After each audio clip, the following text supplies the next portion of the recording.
Karibuni sana Kiswahili ni rahisi. Leo tunaangalia maswali na majibu ya aina za maneno na tunaanza na nomino. Swali la kwanza, nomino ni nini? Nomino ni neno linalotaja kitu, mtu, siku, mahali au hali. Pili, taja aina 6 za nomino. Nomino za jumla, pia huitwa za kawaida, nomino za pekee, nomino za wingi, nomino za jamii ambazo pia huitwa za makundi, nomino thania, nomino za kitenzi jina. Swali la 3, fafanua maana ya dhana zifuatazo. Nomino za kawaida. Hizi ni nomino pia za jumla. Haya ni majina ya jumla ya watu, wanyama na vitu vyenye umbile na namna moja. Utaja vitu kijumla bila kuvibainisha kwa majina yao halisi. Kwa mfano kiti, kiatu, gari. Nomino za pekee ni nomino zinazotaja jina halisi la kitu au mtu. Huanza kwa herufi kubwa. Kwa mfano Bion, Tanzania, Aprili, Jumanne, Mtutana, Ziwa Victoria, Mlima Longonot. 3, nomino dhahania. Hizi ni nomino zinazohusu vitu vya kufikirika tu au vitu vilivyo katika mawazo ya binadamu. Kwa mfano malaika, Mungu, shetani, pepo, jini, chuki, utundu, upole, laana, amani, wema. 4, nomino za kitenzi jina. Ni nomino zinazoundwa kwa kupachika kiambishi kuu kwenye mzizi wa kitenzi. Kwa mfano kuruka kwake kunatisha, ile kuruka ndio nomino kitenzi jina. Nomino za jamii ambazo pia huitwa nomino za makundi ni nomino zinazorejelea mkusanyiko wa watu au vitu. Watu au vitu hivi hupatikana katika makundi. Kwa mfano bomba la nyuki limewavamia wanakijiji. Kwa hivyo nomino ya jamii hapo ni bomba la nyuki. Na mwisho kuna nomino za wingi. Nomino za vitu ambavyo hupatikana katika hali ya wingi tu. Kwa mfano maji, uji, mate, sukari, mchanga, mafuta, vifijo, moshi, manukato na chumvi. Swali la 4, onyesha nomino katika sentensi zifuatazo. Shule hii ina wanafunzi wengi sana. Shule ni nomino ya kawaida. Wanafunzi pia ni nomino ya kawaida. Pili, serikali itajenga zahanati. Serikali ni nomino ya kawaida. Zahanati pia ni nomino ya kawaida. 3, mtu huyu ana utoto mwingi. Mtu ni nomino ya kawaida. Utoto ni nomino dhahania.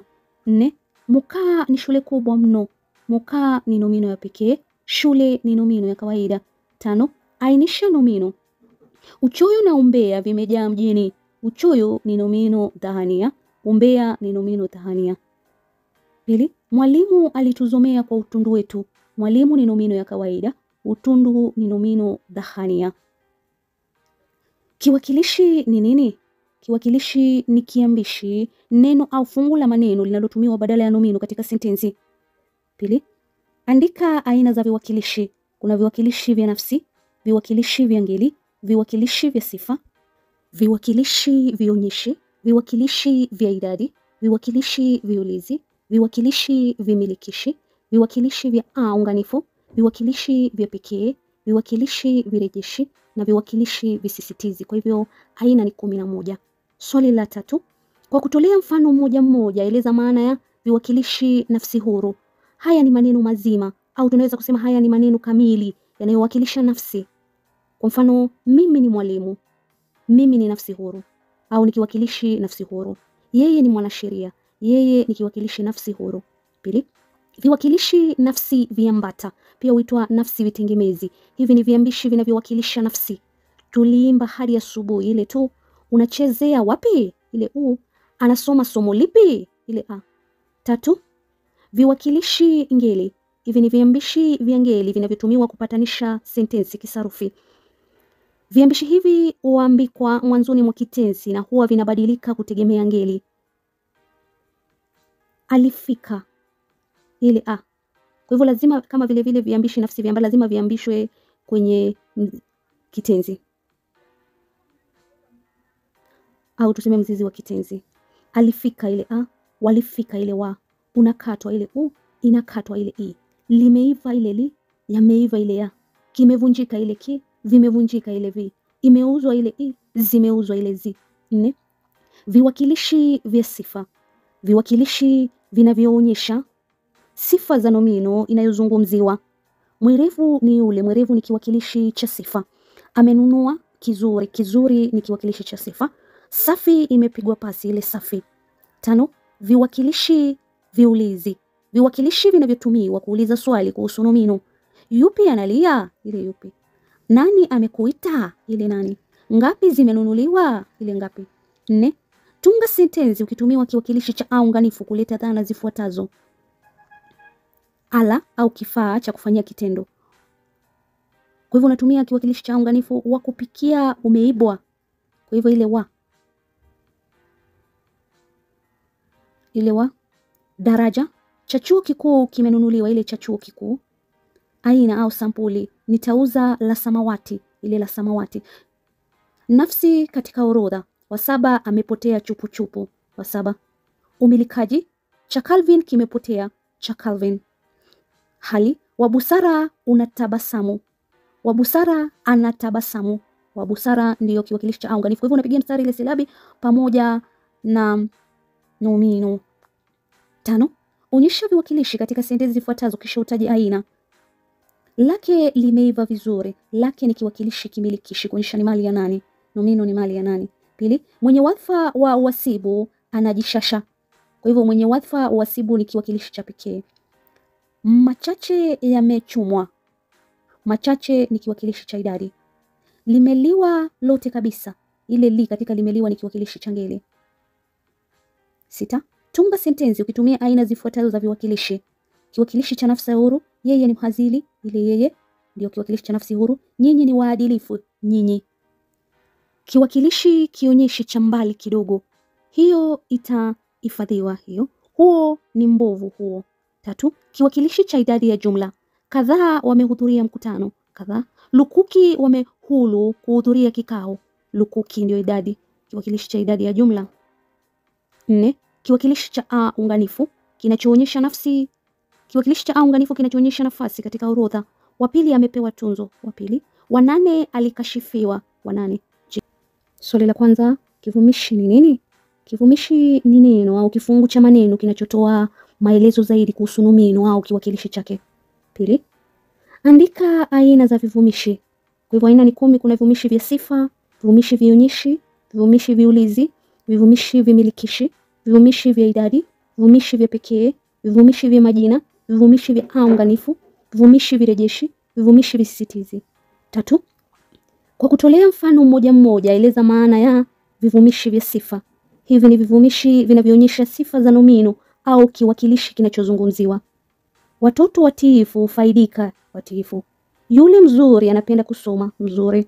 Pili, vivumishi vionyeshi. Hivi ni vivumishi vinavyoonyesha mahali, kitu au mtu alipo. Kwa mfano, baiskeli hii imechafuka. Baiskeli hii ndicho kivumishi kionyeshi. Karatasi hiyo ni nzuri, hiyo. 4. Tambua vivumishi na utaje ni vya aina gani. Uwanja mpana umejengwa, mpana ni kivumishi cha sifa. Pili, kiatu kile kimeharibika, kile ni kivumishi kiashiria. Vazi lako linapendeza, lako ni kivumishi kimilikishi. Vitabu 5 vitanunuliwa, vitano ni kivumishi cha idadi. 5. Tunga sentensi ukitumia aina zifuatazo za vivumishi. Kivumishi cha pekee kinachoonyesha umilikaji. Mwanafunzi mwenye daftari anacheza.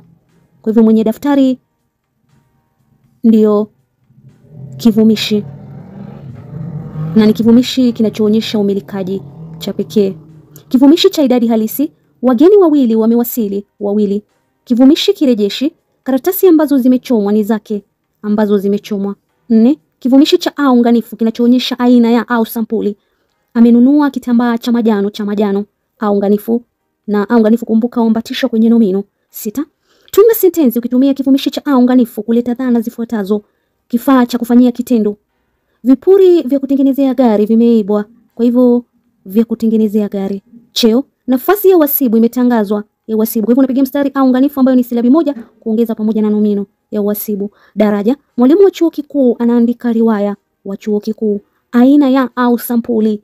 Nitamnunulia shati la majano, Hali, Florence ni kiongozi wa busara, Kivumishi ambacho cha unganifu kinaonyesha nafasi katika orodha. Mchezaji wa 3 ameingia uwanjani. watatu. Umilikaji. Gari la Victoria limeharibika. La Victoria.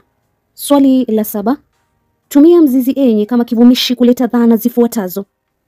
Kuwa na cheo. Mfanyikazi mwenye wadhifa wa uhasibu anajifaragua. Pili, kuwa na tabia au hali. Msichana mwenye majivuno ameadhibiwa. Mwenye majivuno. Umilikaji. Mkulima mwenye gari anabidii sana. Mwenye gari. Swali la 8. Tunga sentensi ukitumia kivumishi cha pekee kinachotumiwa kusisitiza. Mahali penyewe panapendeza. Penyewe. 9. Tunga sentensi ukitumia vivumishi vya pekee vinavyoleta dhana zifuatazo bila kubagua au bila kuchagua. Mwananchi yeyote atanufaika. Yeyote. Bila kubakiza, yani kila kitu. Maziwa yote yamemwagika. Yote. Kusisitiza. Kitabu chenyewe ni kizuri. Chenyewe. Swali la 10. Tunga sentensi ukitumia mzizi ingine kama kivumishi kuleta dhana zifuatazo. Badala ya nipe kitabu kingine, hiki hakipendezi. Kingine. Waletee chakula kingine, hiki kinanuka. Kingine. Kuonyesha baadhi ya au sehemu ya. Wanafunzi wengine hawakuimba wimbo wa taifa. Wengine. Viatu vingine vimeharibika. Vingine. Zaidi ya. Blanketi lingine limefuliwa. Lingine. Mwanafunzi mwingine amewasili. Amewasili. Je, umeelewa? Tafadhali niandikie maoni pale chini na uniambie video ambayo unataka nifanye kesho. Shukran sana kwa kusubscribe na kwa kunisikiliza.